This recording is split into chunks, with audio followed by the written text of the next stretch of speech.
and welcome back. For 50 years, the International Reading Association has been a professional home for those who help others learn to read. Today, their network and resources reach hundreds and thousands of teachers, researchers, students, administrators, tutors, and parents in every part of the world. Here with more about the Guam chapter of the International Reading Association is IRA President Amy Lizalma, along with their guest illustrator and author, Ralph Maciello. Again, thank you very much. Now, Amy, tell me about the Guam Council of the International Reading Association, first of all. Well, our mission ultimately is to promote reading and literacy, of course, throughout Guam, because we are the Guam chapter. So our main goal is to promote literacy throughout the island. Now, tell us, I mean, you say that so humbly, but how many of you folks are here on Guam? What is the makeup of the group here on Guam? We actually have roughly about 300 members, active members. We have a good board, and they're also very active as well. So we try to get educators involved, parents, aspiring teachers like college students to also be a part of IRA, considering we are a professional organization. Now, membership is a big thing. How can people join? They can attend our IRA meetings. We always have once every month, and they can also see any IRA member, and then we can just give them a membership through there as well.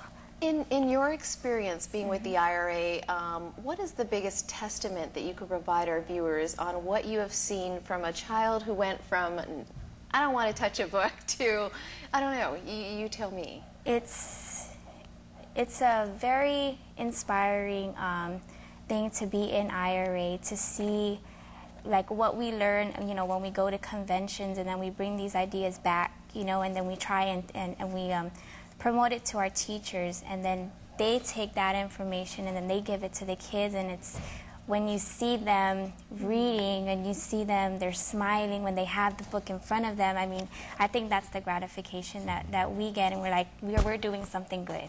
You know, we're doing something right and trying to promote literacy. So it's more of seeing the kids with their eyes light up when, you know, go read a book, okay, and you know, and they're just so excited and thrilled to even have a book in their hand. And one thing I have to applaud you guys, because I've known you for years, is the way you awaken the children's eyes with visuals, with bringing out illustrators like Ralph, and even characters, if you will. You dress up animals that they would read in some of these books. What has been your relationship with the International Reading Association? I love the International Reading Association has been wonderful for all authors and illustrators that I know. By using our books in the classroom, exposing our books to teachers that may be up-and-coming teachers, you know, college students, and they take our books into the classroom and use them in different curriculums. Without the IRA, without teachers sharing our books, I'd be basically out of a job. There you go.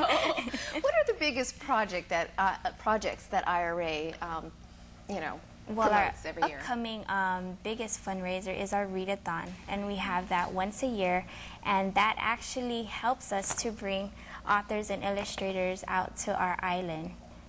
Now, I do also understand that IRA's readathon helped to bring Ralph Maciello to the island. Yes. What else will he be doing while he's here on the trip? Will he be going from school to school to help promote literacy? Actually, starting tomorrow, we're going to have a busy week for him. We have a lot planned for him.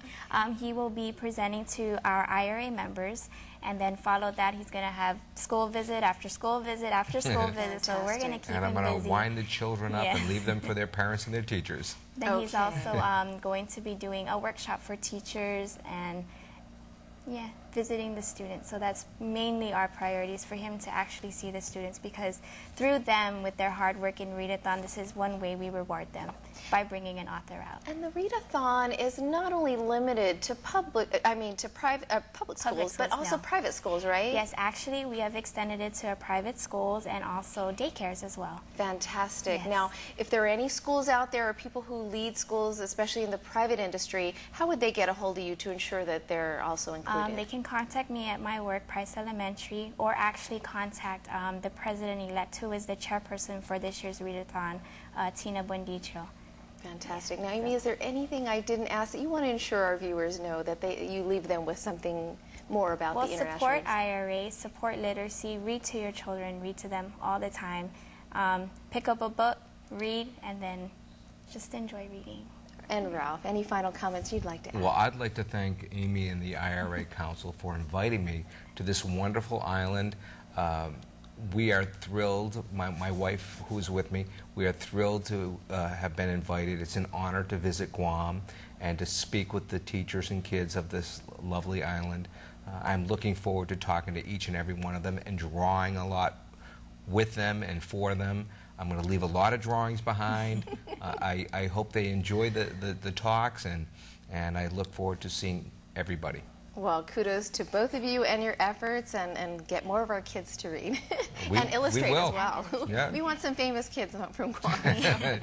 Up next, we'll invite representatives from the Consortium for Peace and Justice in studio to talk about their screening of a powerful documentary. That interview up next.